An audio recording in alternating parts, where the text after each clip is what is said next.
네, 오늘 말씀의 제목이 삶의 중심인데 여러분들 평균대 사진 보셨어요? 설교 제목 한번 올려보셔봐요. 평균대. 저게 평균대라는 거예요. 어디에서 쓰는 물건인지 아셔요? 네, 저게 이제 짐내스틱에 쓰는 거예요.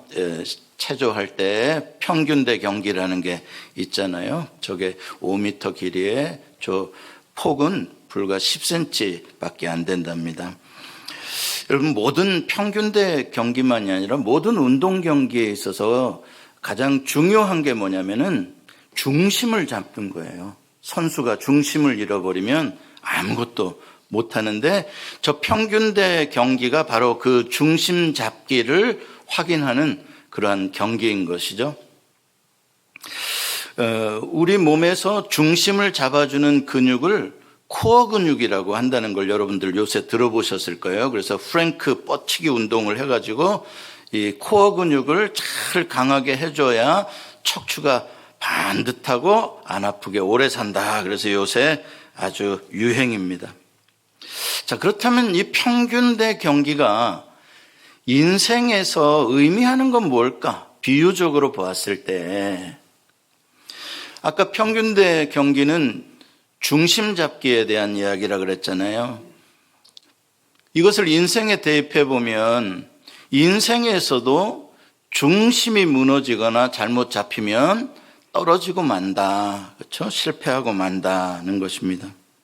우리가 때때로 살다 보면 그냥 이 넓은 땅에 두 발 딛고 편하게 사는 날 같은 날도 있지만 마치 나의 삶이 평균대 위에 올라서 있는 것 같은 위기도 만나지 않습니까? 그 고난의 평균대 위에 내가 서보면 내가 과연 무엇을 인생에서 중심으로 하고 살아왔는지가 드러나게 된다는 것이죠. 인생의 바른 중심을 잡고 살아온 사람은 평균대에 서는 위기 가운데서도 흔들림이 없으나 잘못된 것들을 중심으로 잡고 산 사람들은 고난의 평균대 위에 올라서면 덜덜 떨리고 흔들거리게 된다는 것입니다. 자, 오늘 본문에 등장한 한 여자가 그런 사람입니다. 이 여자는 삶의 중심이 무너졌을 뿐만 아니라 중심이 공허하기까지 합니다. 대낮에 사마리아 수가성에서 물을 길러 외롭게 나온 이 여자, 예수님께서 말씀하신 내용을 보면 이 여자의 삶은 5명의 남편이 있었었고 지금은 그냥 다른 남자와 동거를 하는 인생입니다. 자, 이 짧은 그녀에 대한 소개가 무엇을 말해주는 것이겠습니까? 우리가 다 알 수는 없어요. 과거에 이 여자에게 어떤 환란이 어떻게 있었는지 다 말하기로 한다면 아마 책으로 기록해도 아마 이 여자의 이야기가 다 안 될 거예요. 그러나 남편 5, 그리고 지금 있는 동거하는 사람, 그리고 혼자서 대낮에 물을 길러 나오는 그녀의 삶은 분명히 어떤 메시지가 있어요. 제가 아까 말씀드린 대로 그녀의 삶의 중심이 참 긴 세월 동안 뭔가 다른 데에 있었던 것 같아요. 삶의 중심이 다른 사람에게 있었던 것 같아요. 특히 나를 사랑해주는 남자, 나를 보호해 줄 것 같은 남자, 그렇죠? 나를 행복하게 해줄 것 같은 그 사람, 그것을 가지면 만족하고 편안할 줄 알았을 겁니다. 또 혼자 물을 길러 나오는 것처럼 나를 비난하고 나를 멸시하는 사람들의 눈길을 피해서 살면 뭐 그러면 됐지 뭐 이렇게 생각하고 있습니다. 그녀의 삶에 이러한 다른 사람에게 중심을 두고 사는 모습이 사실은 지난 과거에 여러 차례 실패로 그 결과가 드러났었습니다. 사람에게 중심을 두고 사니까 이렇게 실패하지 않니? 무려 5번의 실패를 경험했습니다마는 그러나 그것이 주는 메시지를 이 여자는 정확하게 깨닫지를 못하고 중심을 바꾸지 않고 여전히 살아가고 있습니다. 이제 그게 마치 그냥 자기의 인생의 팔자려니 하고 사는 것 같아요. 그런데 오늘 본문에 보면 예수님께서 일부러 그 여자를 찾아가서 만나 주십니다. 만나주실 뿐만 아니라 그 여자가 감추고 싶은 가장 부끄러운 비밀까지 예수님께서 드러내시며 그 여자의 삶에 아주 강하게 도전을 하십니다. 그러니까 그 여자가 그냥 물만 뜨러 나왔을 뿐이고 그는 물만 필요하다고 생각했는데 이 예수님의 강력한 도전의 펀치 앞에서 이 여자는 전혀 아마 자기도 생각하지 못한 말이었던 것 같아요. 20절에 이런 말을 합니다. 갑자기 우리 조상들은 이 산에서 예배하였는데 당신들의 말은 예배할 곳이 예루살렘에 있다 하더이다. 의외의 말이 나오는 것이죠. 근데 마치 예수님은 의외가 아니라 이러한 말을 나올 줄 기대하고 계셨 것처럼 기다렸다는 듯이 즉시 21절부터 대답을 해주십니다. 24절까지 아주 열심히 예배가 어떤 것인지, 그렇죠? 참된 예배, 하나님이 원하시는 예배. 우리 23절 말씀 같이 한번 읽어볼까요? 시작. 아버지께 참되게 예배하는 자들은 영과 진리로 예배할 때가 오나니 곧 이때라. 아버지께서는 이렇게 예배하는 자들을 찾으시느니라. 여러분, 찾는다라는 표현은 여러 가지가 있는 가운데 내가 원하는 한 가지가 잘 안 보일 때 찾는 것이죠. 눈에 다 보이는데 찾고 말 게 뭐가 있습니까? 그러니까 지금 하나님께 예배하는 자들은 많이 있어도 참되게 예배하는 자는 드물다는 것이에요. 하나님이 꼭 찾으셔야 할 만큼 드물다라는 이야기입니다. 근데 우리가 궁금한 건 왜 갑자기 그녀의 사생활에 대한 과거의 이야기도 하고 현재의 이야기도 하고 육체적인 목마름에 대해서 대화를 나누다가 갑자기 대화의 주제가 예배로 넘어가가지고 예배에 대해서 예수님이 이렇게 강조해서 말씀을 하게 되었는지 이 과정이 자연스럽게 느껴지지가 않아요. 그렇잖아요? 조금 뭔가 이상합니다. 이 예배에 대한 이야기를 듣고 이 여자는 바로 역사적으로 다시 오실 거라고 생각하고 있었던 메시아 그리스도에 대한 이야기를 떠올리고 있습니다. 그러니까 예수님께서 또 기다렸다는 듯이 그래 맞아 그 메시아가 바로 나야 라고 말씀해 주심으로써 이 여자와의 대화가 끝나게 되고 여자는 이 대화를 통해서 무엇인가 엄청난 사실을 깨닫게 되었고 놀라서 기뻐서 물동이를 버려두고 물 길른 거는 뭐 생각지도 못하고 그리고 다시 마을로 돌아가서 사람들에게 내가 만난 분이 메시아가 아니냐 메시아에 대한 이야기를 하면서 그 여자로 인해서 사마리아 사람들 가운데 예수를 믿는 자가 많아지는 결과가 오게 됩니다. 자, 우리는 이 이야기에서 어떻게 그녀의 인생과 예배와 구약의 메시아가 서로 중요하게 연결되어져 있는가에 대해서 생각해 보게 되는 것이죠. 그녀가 느끼는 육체적인 목마름과 예수님이 주시려고 하는 생수가 예배를 통해서 뭔가 해결된다라는 그러한 메시지가 이 안에 있는 것이죠. 그러니까 예수님께서 지금 우리에게 주시려고 하는 그 여자에게 주시려고 하는 그 생수의 근원, 그것이 바로 예배에 있고 그것이 곧 구원의 축복이다라고 말하고 있습니다. 그러니까 예배란 구원의 축복을 누리는 자리이며 생수로 충만함을 받는 그러한 시간이다라는 의미겠죠. 이게 갑자기 왜 생수와 예배가 이렇게 연결되고 우리의 삶과 연결이 되느냐. 여러분 인류의 문화사를 보면 강물이 흐르는 곳에 좋은 강이 흐르는 곳에 큰 도시가 발달되었다는 것을 우리는 전 세계적으로 알 수가 있습니다. 또 한 마을이 형성이 되려면 반드시 그 마을의 중심에는 좋은 우물이 있어야 마을이 세워지는 것이죠. 청교도들이 이 미국에 들어와서 타운을 건설할 때 그 타운의 중심에는 언제나 교회가 있었습니다. 교회당을 중심으로 저들의 삶은 새롭게 디자인되고 개척 되었던 것을 우리는 미국의 역사에서 볼 수가 있습니다. 그것을 우리 한인 이민자들이 물려받아서 우리 한인 이민자들은 모이면 교회를 세웁니다. 막 5만 모여도 세우고 또 쪼개져서 또 세우고 많이 세웁니다.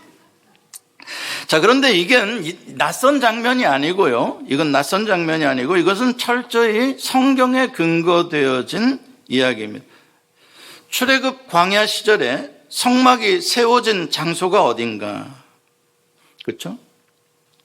또 요한계시록 맨 22장 끝에 가보면 생명강이 예수님의 보좌로부터 흘러나오는데 생명강이 흘러가는 곳이 그 예루살렘, 새 예루살렘의 센터입니다.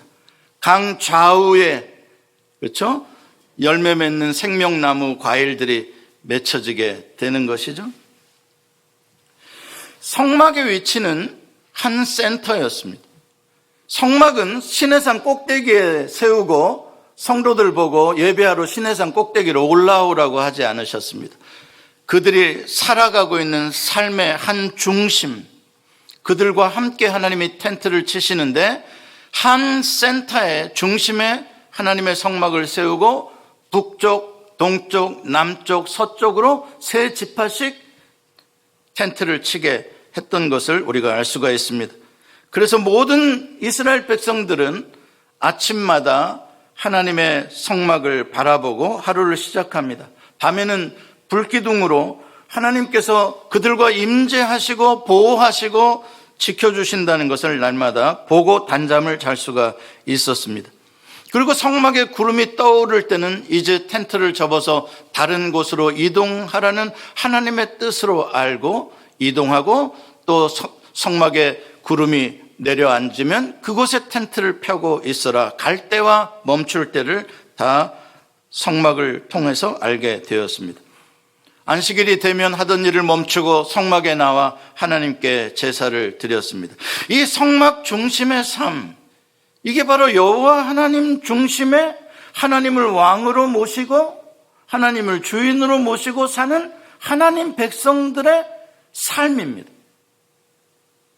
그 성막에서 솟아나는 생수가 있기 때문에 이들은 메마른 광야에서도 평안을 누릴 수가 있었던 것이죠. 그런데 성경을 보면 그 광야의 성막이나 예루살렘의 성전이나 모두 다 예수 그리스도 참 성전, 영원한 하늘 성소이신 예수 그리스도를 상징하고 있다는 것을 우리는 압니다. 왜? 예수 그리스도 안에서만 우리는 거룩하신 하나님께 나아갈 수 있기 때문에 그렇습니다. 생수의 근원이란 에덴의 깊은 샘물의 근원이신 여호와 하나님이십니다. 여호와 하나님으로부터 생명수가 나오는 것이죠. 그럼 예수 그리스도는 바로 그 생명수로부터 단절되어서 다른 데에 가서 물을 구하고 물동이를 이고 다니는 이 하나님을 떠난 인간들을 위해서 예수님께서 이 인간들을 참 생수이신 하나님의 에덴의 깊은 샘에 연결해 주시는 파이프로서, 통로로서 예수님께서 오신 것을 우리는 알 수가 있습니다. 이게 바로 시편 1편에서 보여주는 복 있는 자의 삶의 모습이죠.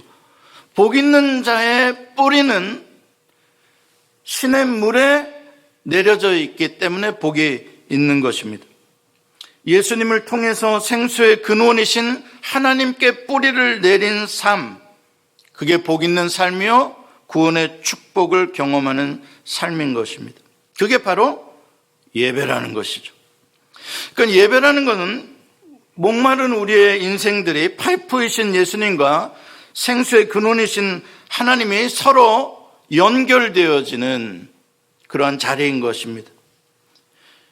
바로 이 시간을 통해서 하나님께서 우리에게 생명력을 불어넣어 주시고 우리는 하나님께 속한 사람이라는 것을 확인하는 삶의 중심이고 삶의 축이 되는 것이죠. 그러므로 여러분의 인생이 어떠한 환경에서도 마르지 않고 겨처럼 날아다니는 인생이 아니고 잎이 무성하고 시절을 따라 과실이 풍성한 인생을 살려면 예배를 삶의 중심으로 삼아야 한다라는 말씀입니다. 하나님이 천지를 창조하실 때 6일 동안 공간과 물질을 지으셨습니다. 그리고 창조가 끝났냐? 인간을 창조함으로? 아니에요. 그 다음에 하나님께서 한 가지를 인간 다음에 창조하신 게 있어요. 그게 바로 뭐냐면 7일이라는 날이에요. 7째 날을 복 주신 거예요. 처음으로 시간을 하나님께서 구별하시고 그 시간을 복 주시기로 정한 거예요. 그러니까 이 7째 날은 그냥 시간적으로 다른 6일째 날과 똑같은 24시간의 시간이 아니라 이 날은 하나님이 거룩하게 복 주시기로 결정한 떼어놓은 날이라는 것을 알아야 돼요. 그 구별된 개념을 알아야 돼요. 그것을 안식일이라고 이야기하고 그 안식일은 우리를 복 주시는 날이고 우리와 하나님이 연결되었음을 확인하는 시간인 거예요. 그러니까 그 시간에는 우리가 물동이를 이고 여기저기 물길로 다니고 삽질을 해서 땅을 파는 시간이 아니고 우리의 생수의 근원이신 하나님 앞에 와서 하나님을 예배하는 나의 삶의 중심을 잡아주는 시간이라는 것이죠. 여러분들에게 졸릴까 봐 쉬운 질문 하나 드릴게요. 에덴 동산에 선악을 알게 하는 나무가 있었죠? 어디에 있었습니까? 북쪽에 있었습니까? 남쪽에 있었습니까? 동쪽입니까? 서쪽입니까? 일부 때보다 수준이 높으시네. 일부 때는 이게 이쪽은 북쪽, 이쪽은 남쪽, 여기는 중앙 막 헷갈리더라고요. 근데 여러분들은 중앙이라고 하시네. 맞아요. 동산 중앙에 선악을 알게 하는 나무를. 여러분, 중앙이라는 그 위치를 강조한 내용이 그냥 무의미한 내용일까요? 왜 선악을 알게 하는 나무를 중앙에 놨을까요? 그 나무가 어떤 나무이니까요? 여러분, 그 나무가 바로 하나님의 은혜와 하나님의 축복과 창조주 하나님께서 베푸신 모든 것들의 근원이 되신다는 것을 확인해 주는 축복의 나무인 거예요. 그래서 그 축복이 이 모든 삶에, 나의 삶에 이 모든 풍성함의 한 중심에 있다. 하나님의 통치가, 창조주 하나님의 은총이 그것을 날마다 확인하라고 그 중앙에 있는 거예요. 성막이 중앙에 있는 것처럼요. 근데 우리는 선악을 알게 하는 나무 그러면 막 겁부터 내요. 어이구 무셔라. 그런 의미로 줬다면 하나님이 뭐 하려고 중앙에다 놓고 벌벌벌 떨게 하셨겠어요? 아니에요. 선악을 알게 하는 나무는 하나님의 인자하심, 풍성하심, 아름다우심, 하나님의 생명, 곧 그 중앙에서 하나님의 은혜를 보며 하나님을 예배하는 곳인 것이죠. 선악을 알게 하는 나무의 자리는 예배의 자리인 거예요. 그게 에덴 동산의 축복의 원리예요. 그런데 그 나무를 범하고 따먹지 말라 한 하나님의 말씀을 어기고 선악과를 먹었다는 건 무슨 뜻이겠어요? 예, 중심이 무너진 거예요. 모든 풍요와 모든 질서와 모든 행복과 모든 생명의 중심이 깨뜨려진 거예요. 하나님의 말씀을 어김으로써. 그렇죠? 그럼 삶의 중심이 옮겨간 겁니다. 더 이상 이제 하나님이 중심이 아니에요. 하나님 말씀이 중심이 아니에요. 하나님의 은혜가 중심이 아니에요. 이젠 내가 원하는 데 가서 물을 파서 내가 마시고 내가 원하는 것을 만들고 내 욕심대로 물질이 중심이 되고 마귀가 유혹하는 말을 따라 여기저기 흔들리게 되는 것이, 이것을 죄라고 하는 것이고 이것은 그냥 단순한 죄가 아니라 결국 그 하나님의 풍성한 에덴 동산의 복을, 그 은혜를 발로 스스로 차버리는 어리석은 짓인 거죠. 그래 놓고서는 지금도 열심히 삽질을 하고 있는 사람들이 많아요. 야, 여기 가면 물 나온대. 여기 가면 물 나온대. 텍사스에 가면 물 나온대. 열심히. 그리고 웅덩이를 크게 파니까, 깊이 파니까 아닌 게 아니라 물이 고이는 것 같아요. 돈이 되는 것 같아요. 어이구, 맞아. 돈 되네. 근데 자고 나가보면 물이 쏙 빠졌네. 터진 웅덩이라 그래. 에레미야 선지자를 통해 너희가 생수의 근원이신 여호와를 버리고 터진 웅덩이를 팠도다. 이 어리석은 인간들아.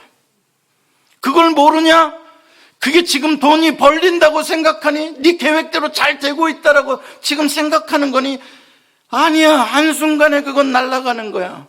그리고 그 깊은 웅덩이 삽질하다가 평생 삽질하다가 그 웅덩이 마른 웅덩이에 갇혀서 죽어버려요. 무덤이 돼버려요.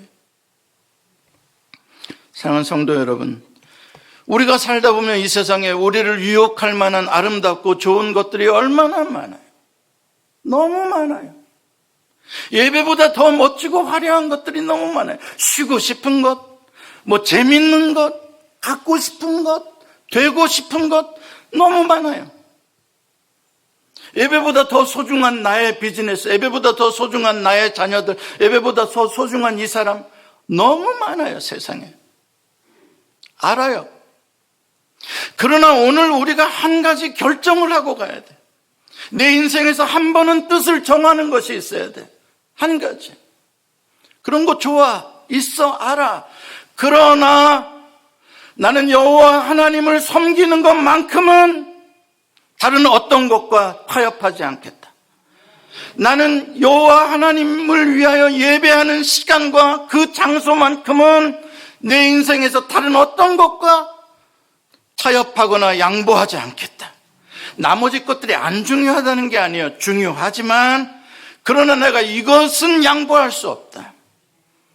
이게 바로 바벨론 포로로 끌려가 살았던 다니엘의 믿음의 고백이잖아요. 다니엘은 왕궁의 느부갓네살의 그 화려한 왕궁 속에 들어가서 엄청나게 귀한 대접을 받으며 교육을 받으며 왕의 진수성찬을, 그러나 다니엘은 그날 1장 8절에 그날 뜻을 정하고 다니엘이 한 가지 뜻을 정한 거예요. 교육 안 받겠다고 거절한 거 아니에요. 바벨론 교육하면 받겠다. 이렇게 해도 따르겠다. 나머지는 내가 다 따르겠다. 그러나 내 하나님 여호와 하나님 그분을 예배하고 기도하는 일은 나는 양보하지 않겠다. 그랬더니 그가 망했습니까? 성공했습니까? 다른 사람 다 망해도 다니엘은 빛과 같이 성공하더라고요. 그 이방 땅에서요. 부귀 영화 다 누렸더라고요. 다니엘은요. 생각해 보십시오. 예수님께서 피를 흘려 열어놓으신 길이 뭐예요? 히브리서에 나오는 예수님께서 피를 흘려 열어놓으신 길은 예배의 길을 여신 거예요. 지성소에 들어갈 수 있는 거룩한 하나님을 예배할 수 있는 자리에 들어올 수 있는 길을 열어주시기 위해 예수님이 십자가를 지신 거라고요. 그러니까 우리가 예수를 믿고 십자가의 보혈을 믿는다는 건 뭐냐? 하나님 앞에 지성소 속에 들어와 예배하는 자가 되겠다는 거예요. 그게 구원이고 우리가 그걸 믿는 거예요. 근데 우리가 예수를 믿고 십자가를 다 믿는다고 하면서도 예배의 자리는 이건 전혀 낯선 자리야? 이건 옵션이야? 이건 전혀 복음이 아니에요. 자꾸 예수 믿고 천당 간다 그러는데 천당이 예배의 자리인 거예요. 천당이 왜 천당이요? 하나님이 계시니까 천당이잖아요. 그러니까 여러분들은 지금 예배의 자리에 오신 게 아니라 어디에 오셨다? 따라서 해보세요. 나는 천당에 왔다. 천당에 가는데 여기다 코 깨가지고 끌려가듯이 천당 가겠어요? 교회 나오는데 왜 이렇게 씩씩거리고 나가기 싫은 거를 억지로 오냐 말이. 그러니까 교회라는 이곳에 예배하러 나오는 게 이게 종교적인 의무고 이게 율법이고 막 억제는 어떤 것이 돼버린 거예요. 그게 아니에요. 이곳이 바로 예수님께서 만들고자 하셨던 구원의 자리, 하늘나라인 거예요. 그러니까 여러분들은 주일 예배 드리러 나오실 때 나는 지금 하늘나라 간다 이러고 나와야지 되는 거예요. 그래서 여기 하늘나라의 하나님의 예배와 천상의 예배와 이곳에서 드려지는 예배가 서로 교통하는 거잖아요. 하나가 되는 거잖아요. 그러니까 무슨 교회 가는 게 무슨 그렇게 길기 힘들다, 전혀 잘못 생각하고 있는 거예요. 하나님을 예배하기 위하여 우리는 예수를 믿게 된 거예요. 주일은 바로 예수님께서 십자가의 공로로 생수의 근원이신 하나님께 나아가 예배를 드리기 위해 구별된 거룩한 하루입니다. 그러므로 이 주일 이 주일의 예배의 이 시간, 이것이 여러분들의 삶의 중심이 되는 것이 구원이고 그것이 축복입니다. 그 외의 가짜 축복들은 다 작은 축복이요, 가짜 축복이에요. 마귀는 우리에게 많은 바쁜 것들, 많은 중요한 것들로 이 중심을 흐트러뜨리려고 하고 있어요. 우리가 그런 시대를 살아가고 있잖아요. 이럴 때 우리가 뜻을 정하고 이것 하나만큼은 나는 타협하지 않는다. 주일과 예배의 자리, 이건 나의 삶의 중심이다. 여러분들의 자녀가 다니엘처럼 성공하기 원하지 않으십니까? 이 이방 땅에서. 무엇으로 해요? 여러분들이 돈 많아서 하버드 대학 등록금 대줘서요? 아니요. 여러분들의 자녀에게도 한 가지 생각, 나는 주일에 하나님을 예배하는 자다. 그 한 가지 생각을 넣어주시고 진정으로 예배하는 자녀로 한번 만들어 보십시오. 하나님의 자녀, 하나님이 주신 축복으로 다니엘처럼 높여주세요. 하나님이 주시는 지혜, 하나님이 모든 환난을 이기게 하신다고요. 그래서 오늘 여러분들에게 아직 가훈을 안 정하신 분이 있다면 잘하셨어요. 가훈 하나 알려드릴게요. 우리 집은, 이거 옛날에 여호수아가 했던 건데 제가 조금 패러디하는 거예요. 우리 집은 주일 예배를 지킨다. 뭐 시시해요? 가훈이? 아니, 너무나 중요한 의미인 거예요. 오늘날 이 간단한 축복의 삶의 중심에 이 가훈이 대물림되지 않아서 우리 다음 세대의 선교가 이루어지지 않고 우리의 자녀들이 예배의 자리를 떠나고 있어요. 뭐 여기저기 바쁘니까요. 이거 하나 정하세요. 최고의 유산이. 코비드 사태 때문에 지난 3년 동안 자의반 타의반으로 교회에 나올 수도 없었고 또 나가기도 힘들었어요. 지금도 여러분들 마스크 쓰고 계셔. 불편하셔요.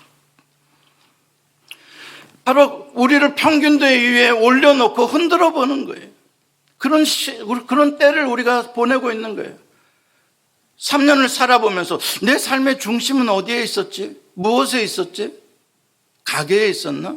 내 애들에게 있었나? 내 삶의 중심은 남편에게 있었나? 생각해 보시라고. 그리고 이제 정리를 하고 한 번 뜻을 정해요. 영원히, 오 주여, 내 평생 주님을 예배하는 그날, 그 시간을 지키겠나이다. 같이 기도하시겠습니다.